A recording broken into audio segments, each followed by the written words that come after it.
આશારામ બાપુ જ લઈ લઈએ, એમના વિશે કોઈ મુસલમાન કે ક્રિશ્ચન ખરાબ નહીં બોલે, એમના વિશે ખરાબ બોલનારો એક હિન્દુ જ હશે. પણ જેટલી ગંદગી, I would like to use the word ગંદગી, સેક્સ્યુઅલથી લઈને બધી જ બાબતની જેટલી ભયાનક લેવલે ભરાઈ છે, એનો એક ભાગ પણ આપણા સનાતન ધર્મમાં નથી. અને છતાં તમે મીડિયા ઉપર કે ન્યૂઝપેપરોમાં તમે જોતા હશો કે આપણા જ સંતોને આપણો જ મીડિયા બદનામ કરે. 4 જણા ભેગા થાય ને પોતાના મનથી જ જે મનમાં આવે બોલે, હું તો જાણું છું એ તો એવા છે ને, તું ભાઈ ક્યારે ગયો?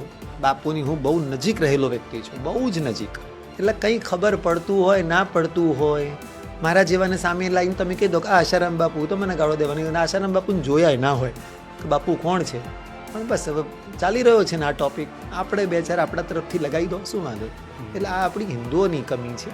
આના માટે બીજા કોઈને દોષ આપવા જેવો નથી. આપણે જ આપણા ધર્મની ઘોર ખોદી છે. અને એ પાછું કોઈ પોતે તો પારખ્યું જ નથી કોઈએ.